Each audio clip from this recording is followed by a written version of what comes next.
I tell people scales fell off my eyes. I realized it's business. We're going to save Kenya. We're going to save Africa. We're going to pull millions of people out of poverty in a generation. You do it through business.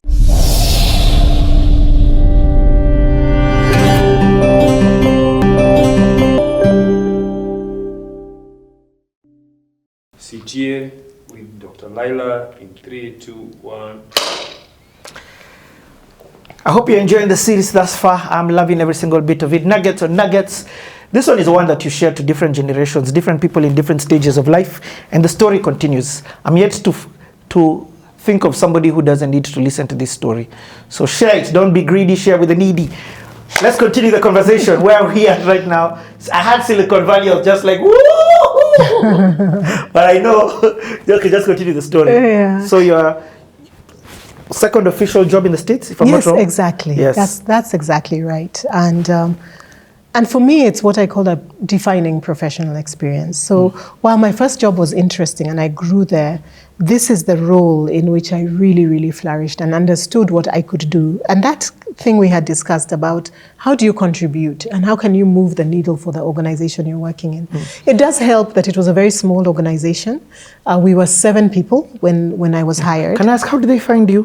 Because in career transitions, why did you send out your CV? Yes, I was applying to roles everywhere. Oh, okay. So this is one that called. Now, it wasn't a legal role. Now moving further from legal, which it's, I tell people that you can't plan your career because it's always mitigated by the opportunities that come. So you can't say, I'll go like this. And then with every role that you play, you also learn more about yourself and things evolve. So I always tell people to trust the process. Okay. And so in this case, I was asked so they hired me because they were starting Africa Initiative. So it was a foundation that was focused on women's rights. What year is this for context? This is 97. Okay. And so they had been giving, it's called the Global Fund for Women. They had been giving grants to women's groups for a very long period of time. And now they were transitioning to a new CEO, but they had looked at the portfolio and they had said, one of the things we're noticing is that women across the world have issues, but our Africa portfolio is very small. So there's something that's making us either not known or not speaking to African women. So we need a head of our Africa initiative. So I want to take us slowly. Sometimes, especially now in this place, we throw out words. You can throw out words which are normal to you. Yeah. And that are even a lot of people have had, but we don't understand the back-end process. So grants what are grants? So grants are, in this particular context, it was that a women's NGO in Africa, anywhere in the world, would look for funding. So they're looking for a donor to give them money to run their programs. Yes. So the Global Fund for Women positioned itself as a place where women across the world who have organizations that are working on women's rights or women's issues had this place they could write to in California that would give them $10,000 or $20,000 to advance a program. So they said, we've been giving grants all over this is now the Global Fund for Women. We've been giving grants all over the world. But for some reason, we know there's women in Africa, and they're more than 20% of the global population. Why are the grants so few? So we're going to hire an African to come and help us understand this and raise that percentage to reach the global proportionate role that Africa should have. So they look all over the continent. And they find you. And they find me. But here's the thing. I mean, you see, we could have passed over this. The organization is saying, we have, remove the word grant. We have money, free money in an asset because it's not, dependent, you don't have to pay it back. No. Hence why grant. Yeah. But it is dependent on what it is that you're doing and whether you qualify for you to get the grant. Exactly. But you then, as the recipient of the grant, the one who receives the grant, need to put yourself on the table. You need to apply. Yes. So the organization is saying, we can see women from all over the world applying. Why aren't these women in Africa applying? Applying, exactly. It's not that we don't want to give you free money. Yeah. And I don't even it's exactly free money. Yeah. It's that we don't even know you exist and you're not asking for it. Yeah. Or you're asking it, but which is what we found to be the case now. Because now I came to diagnose, what is the issue? So it turned out that women were applying but the way they were applying and the language they were using was not speaking to the organization. Ooh. And so as an organization, we asked ourselves, is there something about the way we're framing women's issues that are not responding to what women really need? So I'll explain. So we went around the continent and we asked women, what are your issues? When you say you went around the continent, we went around. I was sent and I ended up going to Guinea-Conakry, I ended up going to Zimbabwe, I ended up going to South Africa, Kenya, asking women what is going on. So this was an endeavor to try and hear from the people on the ground. And so what it turned out to be is that when African women ask for something, at that time, they would ask for, give us money for a cow, we want to start a cooperative.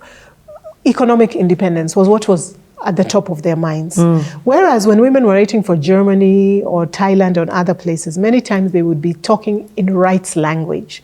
You know, we want to advocate for the constitutional this, you're supporting activism in this. Wow. But Africa, and that's what the language of the company or the fund was at that time. Yes. So one of the biggest things we said is that maybe we need to speak in the language of the people we want to help, because what we understood is that people asking about their cow, in fact, I remember one woman in Guinea who explained, if I am dependent on my husband for even the shirt I wear, exactly. Yeah. When he asks me, is this paper white or black? And she was holding a white paper. I would say it is black, black like the night.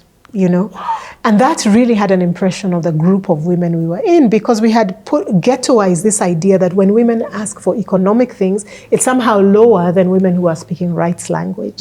So we then rejigged our criteria to make it such that economic independence is actually a right. It wasn't just that anybody doing anything economic, we will now start buying chicken farms all over the place, but have them link that economic independence to this issue of self-determination, and we would fund them. Once we changed that criteria, we started to see the increase in the proportionate. So we doubled the portfolio by the time I was leaving. Wow. Sorry, by a year later, and then by the time I was leaving, several years later, it had quadrupled. So the initiative was very successful. Okay, that's, again, I want to come back to this organization. What's the name of the organization again? The Global Fund for Women. It still exists. And the Global Fund for Women. Who funds them? And what I'm trying to get to here is the understanding of the ones who then give them the money that they're going to give as grants, then put restrictions or set a criteria to the people who they should give. Yeah. Well, at that time, there wasn't a lot of institutional money. There was some. Like I remember that second fund that was put under my purview came from the JP Morgan Fund for Girls Education. They put some funds for us to give to people who were funding girls. But at the time, the largest group were individual donors. So this is philanthropy. Yeah, just individuals who would give money. It's wonderful. And then they would also had a lot of trust. One of the pillars of this organization was trust. We trust the women we're giving money to. So we're not going to tie them up with a lot of bureaucracy. And instead of them doing the work they're supposed to be doing, they have to hire a whole other person to report. Yes. And then the second thing is the donors who used to give to this organization really trusted the organization. So when we came back and said, look, if we want to have more African women, this is what they're telling us about the relevance of our criteria to their real lives. Why don't we meet them where they are? And in fact, the board and did an initiative where we said we were going to go and travel and visit some key places in the country, in the continent, to listen to women firsthand. And after that, the initiative was redesigned, and we ended up having these successful results. But it told me a lot about how change happens. It's not, people don't come packaged the way you especially want them to. But if you walk with them, you'll find a way to both get where you're going. How is this leaving you feeling? You must be feeling fulfilled out of your, because you have brought change to the continent. No, it was a very impactful role. But the other side of it was my colleagues and the organization. Remember, I told you it was a defining professional experience, because it helped me understand myself as a professional, what I can do. I thrive in instances where you give me a lot of responsibility and you give me a clear criteria for success. If you give me those kinds of circumstances, and I had a wonderful boss as well, who now we laugh, she and I, because she's not much older than me. She might even be younger, I don't know, but we're around there.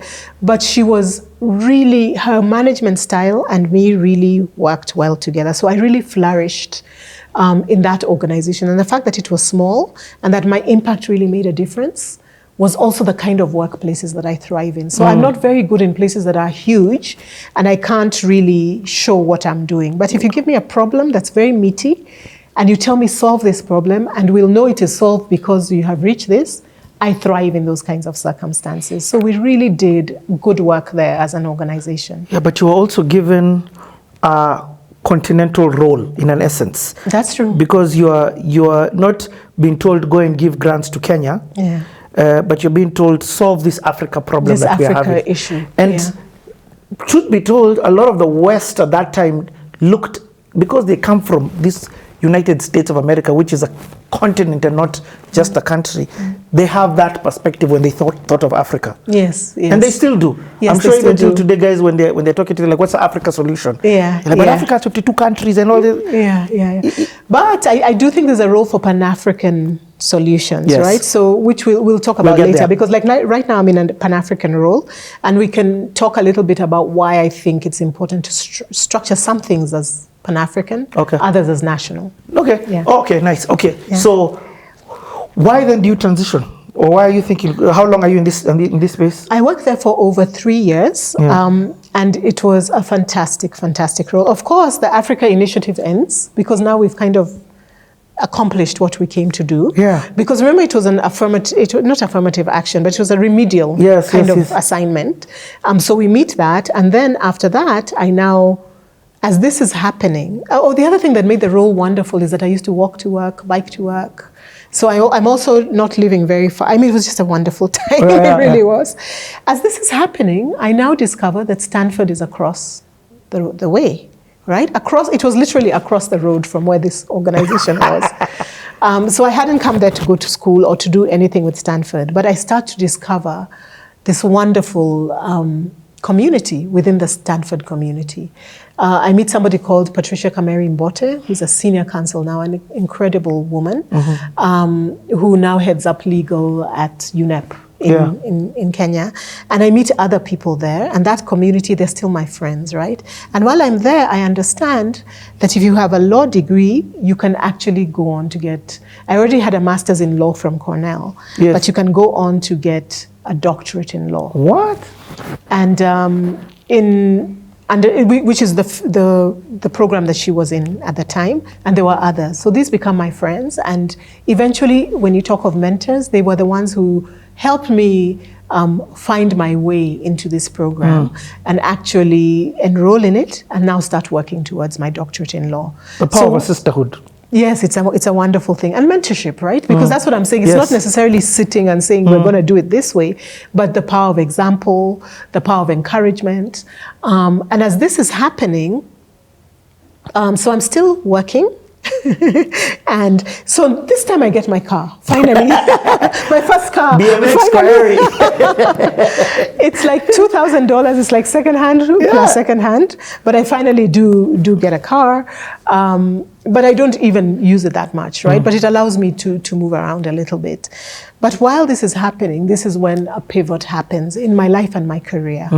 Because I tried to join Stanford. I told you that story. I couldn't raise the money. Between home and my savings and everything, I just can't make it work. So and there's no scholarship. And even if there's a scholarship, we just can't bridge. Remember, I told you it's about jigsaws, right? So I just can't bridge the difference. So then I leave, and then when you leave, it's not like they give you the money you had put as a deposit. Huh? No way. You have to leave it. You have to leave it. And I remember it was about like $7,000 or whatever that just went down the drain. They didn't even transfer it to later. No, they don't do that, because you came and you told us too late or something. Because I was trying to raise, it didn't work. So then the next year I come back, and finally this time, between savings and a very gracious anonymous donor who bridged the gap, just wrote the check and made it possible. I was able to bridge the difference and then finish and do that year. Because what you have to do is a year of coursework. After that, then you get into writing the dissertation. So that year of coursework, I remember I'm still working, because that's kind of helping me pay for all of this, and we've made everything work. I take a course, and this course, I already knew at that time we were talking about tech was now coming, because remember we had said we were moving from that kind of analog thing. Is this a Y2K 2000? Yeah, almost. No, that's a bit later, but that's where we're getting. Okay. Yeah, it's about to happen. So what happens is that now this tech industry is starting to blow up. Things like AOL, Yahoo, these things are starting to come, right? And we know that telecommunications reform across the world will follow this path. So all of us are starting to privatize telecoms and all of this. So I wanted that to be my area, because I am very interested in human beings and how when they want to change things. How do you make people, especially when the law says this, and people are doing other things, how do you get all of this to work? So I love the change management part of law. But I wanted to do it in a tech field. So my topic now was going to be telecommunications reform in Kenya. Like, how did we move from KPTC, the old telecom, to now the future of telecommunications, right? To mobiles and all of that. So that's my topic. So I take this course. First of all, you chose the right country without knowing. Like, it's your own country, but just think about us as a mobile country. As a pioneer. Yes, exactly. Okay, go on. Yeah. So I take this course as one of the required courses, and it's taught by somebody called Noshod Forbes, and he's an industrialist from India. So he's somebody who had been a Stanford student in engineering, and then he was living in India, and then from time to time he would come back to teach. So by some serendipity or grace, I end up sitting in the course. And the course is about how newly industrialized countries innovated to become rich. Basically, that's what the course is about. And it goes in depth about how, well, first we start from wealth is good, right? And that the way you create wealth for everybody is by getting a strong private sector. Business is what creates jobs. Once people have jobs, they start to pull themselves out of poverty. They accumulate assets at the household level. They start to save. And then eventually all those taxes can create a country that is rich. You're able to pay for education. You're able to pay for health, great roads, and all of that. This sounds obvious. But at the time, and there's still people who debate about whether it should be some other routes. It just occurred. I tell people scales fell off my eyes. I realized it's business. We're going to save Kenya. We're going to save Africa. We're going to pull millions of people out of poverty in a generation. You do it through business. You don't do it through charity. You don't do it through human rights reform. You don't. And while I still say to this date that those are my roots from a professional life point of view, and I still support those sectors, and I'm always right behind people who are doing human rights advocacy and constitutional law. As I said, that is the foundation. It's part of the software you must have. My life from that moment was about getting money into people's hands by creating jobs. And I said, finance is going to be my ministry. It is my love language. It is how I am going to help get Kenya to the other side, right? And so I still have my public policy, which is why I focus on sector reform, usually market reform. How do you make sectors come from being moribund to being job creation machines where people can thrive? And I do that in the creative sector. I've done that in real estate. I've done that in the transport industry, in freight forwarding, because that was one of my first jobs when I came back to Kenya, where we'll get to. But everything I do is about mobilizing money, unleashing the power of the private sector, so that we all can flourish. We can create jobs and get Africans out of the hole that we're in. And we've seen it's possible. We can do it even from a very low hole. When I came back from the West, I came at the time when Kibaki had just been elected. And we saw that these Kenyans, all this time, they had money under the mattress, because once they were safe and the environment was such that there was growth, that's when we created MPESA. That's when money started coming out. People are buying Safaricom shares. So we just need to create the environment so that the private sector can flourish, and then the people will do the rest. Okay, so what I'm hearing you say is that this is the beginning of the CTA. Everything else everything has been prequel. Everything has been part one. Now we are getting to the story. So all this time we're just in context. But it's amazing foundation. So this is now truly, and I'm not I'm not making fun about it, but this is when now we enter this second chapter of... Exactly. That's when I connect the dots, because we read about Malaysia, we read about Singapore, we read about South Korea, and we went into the bowels of the story, like really understanding how these countries did it. You do have to have visionary leadership, and you do have to make sure that the environment is such that capital can conducive for come. business. Yes, for business. But if you do it right, and then now as that is happening, is when now you start to allocate strategically for healthcare, for education, to invest in the people. The story of Lee Kuan Yew, and the book of Third World to First, he really takes us into his own mind and the way that he does this. And when we looked at that story, when I read it, I was like, we can do, there's nothing here that means these are a special kind of people. Wow. That there's something about them. You know how there's always these jokes about Indian mothers who say, yes, so-and-so's son have two heads. No, it's just like, even you can do it. There's nothing that these countries did that we cannot do.